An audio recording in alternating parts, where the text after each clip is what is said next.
Bambang Eko Purnomo MKo. Pak Bambang, selamat pagi. Pagi, Mbak. Ya, selamat pagi Pak Bambang ya. Terima kasih sudah hadir di studio pagi hari ini. Ya.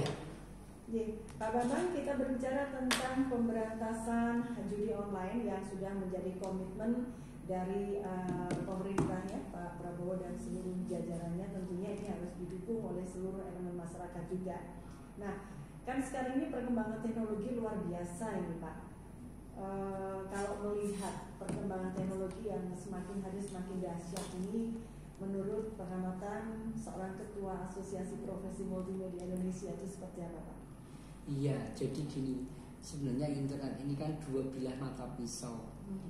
Nah, kalau yang pegang chef yang baik, jadinya pasti baik ya. Jadi masakan yang enak, terus harganya mungkin juga bisa mahal. Tapi ya kalau yang pegang orang jahat, ya bisa jadi malah berantakan. Internet ini yang awalnya memang untuk tujuan yang baik, tapi yang baik itu akhirnya kan ada juga sisi negatifnya. Ya termasuk diantaranya adalah judi online.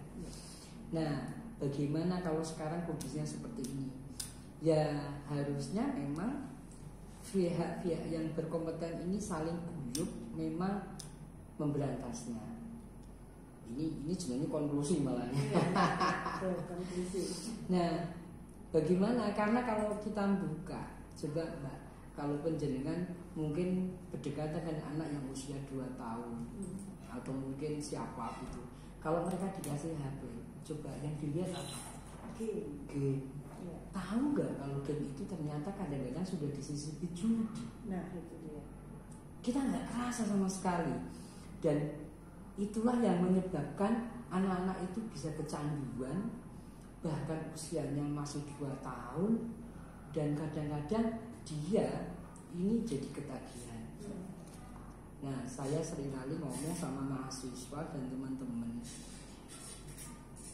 buat konten yang baik untuk memenuhi konten-konten yang ada di internet. Itu adalah solusinya.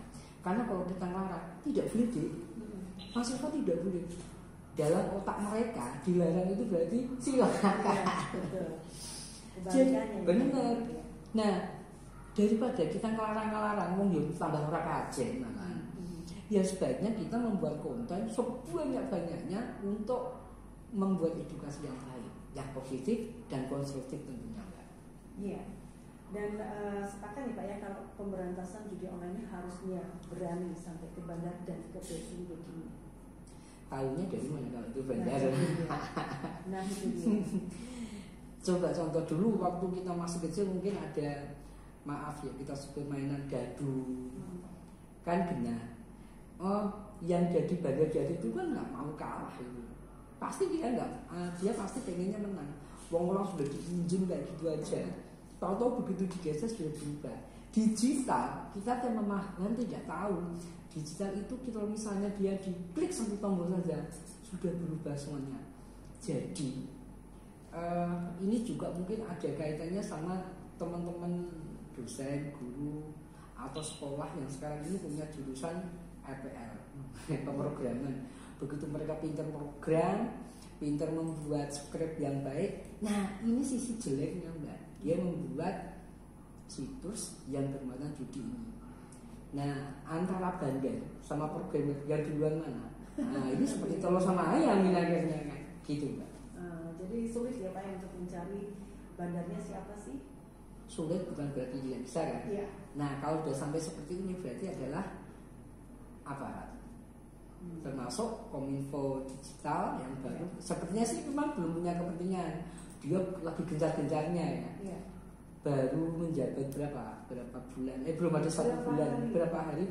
Katanya sudah banyak yang ribuan yang dijaga. 187 situs yang ini ya, yang diblokir ya. Tapi 187.000 situs judi online ini sudah diblokir di sana. Tapi kan ini belum menyelesaikan masalah Pak.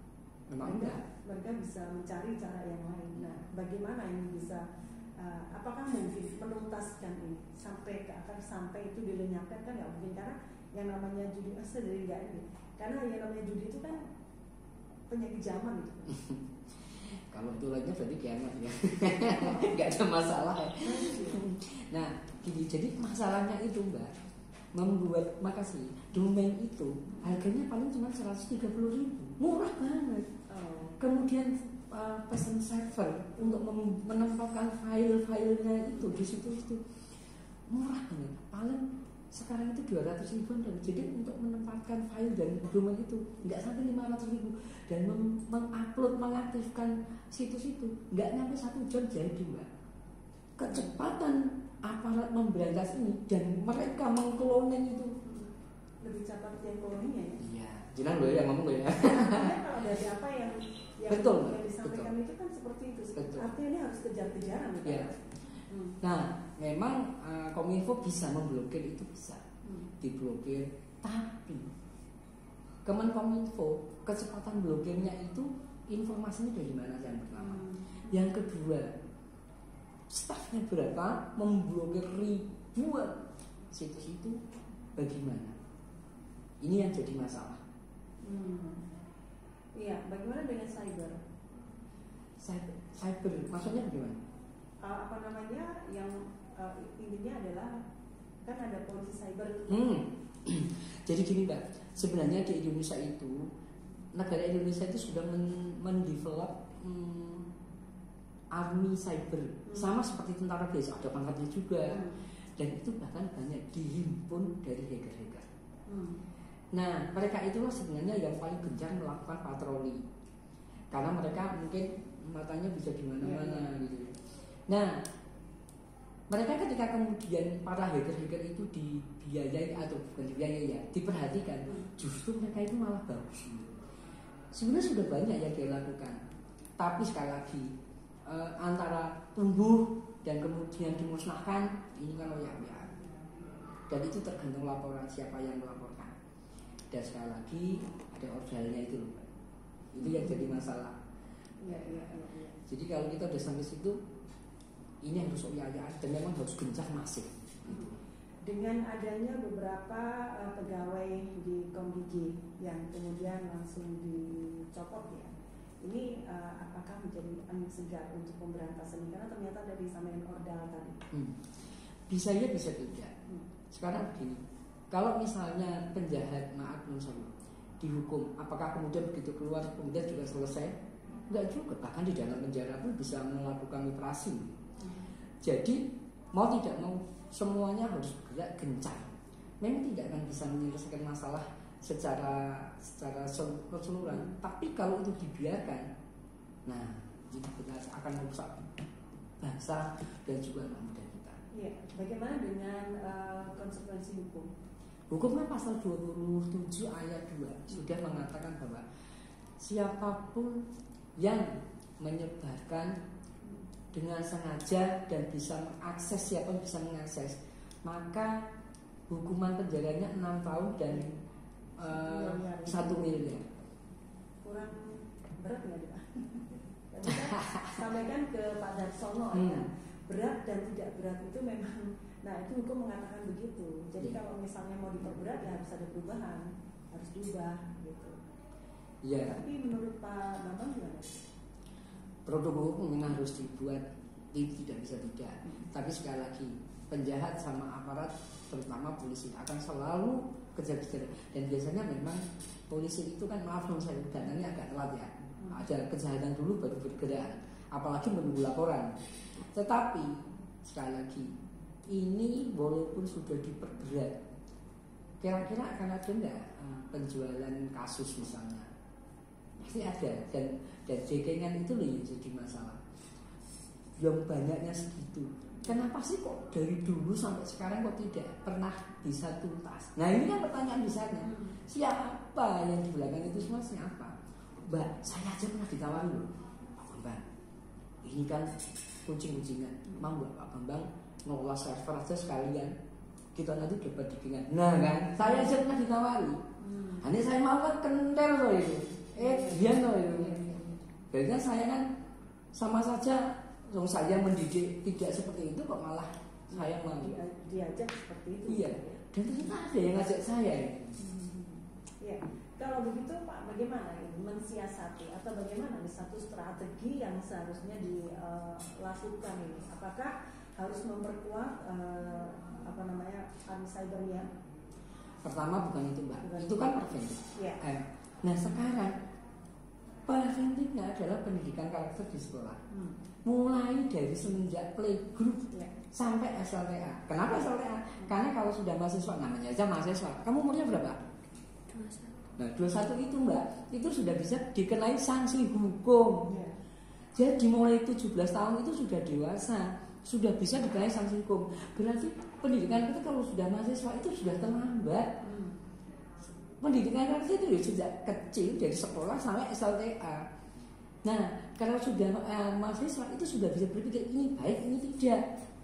Mereka harus bisa bergerak sendiri. Yang kedua, sekali lagi saya matur, saya selalu campaign di mana-mana. Kita harus menciptakan konten yang baik, yang produktif dan konstruktif. Selalu saya campaign masif seperti itu. Dan itu saya katakan di teman-teman guru SMK, teman-teman SMA, dan teman-teman dosen. Karena dengan kita menciptakan konten yang baik, dari awal anak-anak itu tahu tontonannya itu, oh ini loh bagus, oh ini loh ternyata lucu gitu loh. Iya. Kalau satu karya itu kan harus ada kuratornya Pak. Begini Bu, kalau kita nunggu kurator lama lagi. Ya, maksudnya misalnya produk yang bermanfaat misalnya gini, membuat doa sehari-hari, doa bangun tidur, doa mau makan misalnya. Itu yang simpel ya. Simple. Kemudian kita yang ini dibuat konten aja. Dan misalnya kita ajari anak-anak SMK itu ya jurusan pemasaran. Saya juga lagi gencar ini. Jurusan pemasaran, jurusan DKV dari Kementerian Multimedia, kita ajari bagaimana memanfaatkan HP itu untuk mendapatkan finansial, untuk mendapatkan pendapatan. Kan bagus. Daripada menggunakan hanya untuk, ayo kamu, kalau misalnya HP-mu, TikTok-nya untuk apa? Untuk scroll. Nah, kan? Jadi untuk apa? Enggak mau dia. Informasi ya, Yakin? Oh, nah kalau belanja online. Nah, kenapa tidak dibalik Mbak? Jenengan misalnya pas lagi dinas menggunakan TikToknya untuk mendapatkan penghasilan. Coba sekarang anak-anak SMK, SMA itu sekarang sudah bisa begitu. Nah, kalau kita bisa membalik mindset anak-anak ini, mereka akan senang. Gitu. Dan teman-teman UMKM misalnya. Jadi misalnya gini, anak-anak SMK ini kemudian kita didik untuk di-endorse oleh teman UMKM. UMKM-nya maju, dapat penghasilan baik, anak-anak ini kemudian dapat penghasilan tanpa harus meninggalkan sekolah. Iya. Jadi ini pendidikan karakter sedini mungkin berkuat. Iya. Dan ini juga meskipun ini memakan waktu ya dengan komitmen dari pemerintah untuk memberantas judi online ini, tapi ini harus dilakukan sekarang ya Pak ya. Sekarang terus-menerus masif. RRI juga. Oh, iya, ini media kami, makanya kami hadirkan Pak Bambang ini. Dan saya di TikTok saya, di medsos saya semuanya juga setiap pagi jam 6 itu selalu ada edukasi. Selalu, pokoknya saya harus ada kontennya itu edukasi. Gitu. Ya, karena juga kejar-kejaran juga ini untuk mereka. Kita mendidik karakter secara luar biasa, kemudian membuat konten-konten sederhana yang konstruktif ya. Tetapi ini juga akan kejar-kejaran dengan orang-orang dalam tanda kutip ini oknum ya Pak, untuk membuat konten-konten yang kayaknya game, tapi di situ diselipi yang kita nggak tahu ternyata adalah semacam gambling dan judi. Nah ini kan sama, artinya dalam segala sisi ternyata saling kejar-kejaran terus gitu ya. Tetapi Pak Bambang tetap optimis ya Pak ya, kalau pendidikan karakter itu yang utama. Dan juga enggak, kita harus memberikan pengawasan kepada anak, pendampingan. Jadi tahu nggak jadinya kita kalau itu kadang-kadang game itu di CCTV, tahu nggak? Cirinya apa Pak? Cirinya satu, game itu beli token, jadi harus menyertakan uang. Cirinya. Kalau gamenya itu hanya main game biasa, nah ini bisa bebas ya. Tapi kalau misalnya untuk main game memerlukan token, tokennya harus beli. Nah, mungkin belinya cuma 10.000, tapi 10.000 kali berapa? Pengguna kali berapa hari, berapa tahun. Nah ini yang sudah mulai tidak beres. Oh jadi pertama ini seperti ini. Apalagi kalau yang berlangganan. Wah, ini. Iya, ya. Ini jadi salah satu ciri khas. Kemudian yang lainnya? Cirinya yang kedua apa? Dia mainnya itu mudah. Bisa jadi mainnya itu mau cuma nyekrol atau misalnya ngeklik bisa dapat uang. Gini Mbak, saya pernah ke Makau. Di sana itu kan satu pulau itu kan untuk judi semuanya. Dan kurang ajarnya itu ada yang judi di sana itu nenek-nenek itu ada umurnya sudah 70 tahun, ada yang mungkin ngeklik gitu. Nah, mesin yang dibuat di sana dengan yang dibuat di Penang sama Mbak, dari Las Vegas semua. Jadi kita kalau misalnya main itu akan dibuat menang kayak kurva itu di puncak parabola, misalnya menangnya dibuat 10 poin. Nah di 10 poin itu kita akan dibuat kalah itu 15 poin. Nah setelah kalah lagi kita akan dibuat menang lagi menjadi 20 poin, sehingga kurvanya makin lama makin tinggi. Jadi semakin punya harapan kok pasti akan ada saat menang gitu ya. Mesin judi itu memanfaatkan psikologis kita yang kita itu penasaran kalau kalah dan menang. Jadi kalau misalnya kalah, kok kayak gini aja saya kalah sih, coba lagi. Nah ternyata bisa menang, dan menang itu akan dibuat lebih, wah ternyata saya bisa menang. Nah dengan seperti itu kita akan makin terjerat. Nah celakanya Mbak, kalian boleh nyebutnya sih mesin-mesin game yang ada di supermarket itu sama Mbak. Cuman kalau di sana itu kita misalnya, saya waktu itu nyoba hanya untuk membuktikan bahwa ini menggunakan algoritma Mbak. Menang saya dapat 2.000 US dollar, 2.000 kan 20 juta lebih, tapi nggak saya uangkan, Dan kalau di Indonesia yang dihitung itu dapatnya kan kuponnya besok bisa untuk main lagi. Sama, sebenarnya sama. Sampai kertas yang kecil-kecil. Iya betul. Nah, bagaimana kita nggak kerasa sebenarnya sudah mendidik anak-anak kita seperti itu. Nah ini lagi Pak, satu lagi. Jadi para penyebar konten judi online ini kan bisa melalui apa saja ya, dengan platform yang banyak sekali. Salah satunya adalah melalui SMS blast dan juga WhatsApp blast. Nah ini bagaimana nih masyarakat kalau misalnya menerima pesan-pesan seperti itu supaya tidak terjerat, kan tahu-tahu kita terjerat di sana, kita nggak tanpa sengaja karena klik tadi Pak. Iya. Jadi kalau teman-teman dapat WA, dapat SMS, ya dibaca. Kadang-kadang kan orang itu mungkin cuma klik, apalagi kalau kemarin kan beberapa kasus waktu itu saya juga diundang kayaknya masalah APK ya. Nah ngeklik akhirnya isinya mobil banking hilang semua, terkuras. Konsepnya sama. Dia ngeklik itu mungkin satu akan install sesuatu di HP kita. Kalau udah terinstall, entah itu game, entah itu kemudian link yang menuju ke web tertentu, pasti kemudian akan mengirim sesuatu ke HP kita yang bersifat spionase. Dia bisa mengirimkan apapun yang kita tag di HP kita. Artinya kalau sudah seperti itu, HP kita akan di-mirroring ke perangkatnya mereka. Artinya termasuk user, password, kena semua. Bagaimana supaya kita bisa mengantisipasi supaya kita tidak baca dulu kalau ada apa-apa itu dibaca secara ini apa. Kalau misalnya kita dapat WA dari orang yang tidak kita kenal, bisa dibaca. Kalau misalnya kita ragu, udah di-delete aja atau nggak usah ditulis. Dan jangan sebarkan, ini harus jadi masalah. Itu anak-anak muda itu loh. Kadang-kadang mereka itu pengen dapat viewer tinggi, itu kadang-kadang langsung di-share lagi.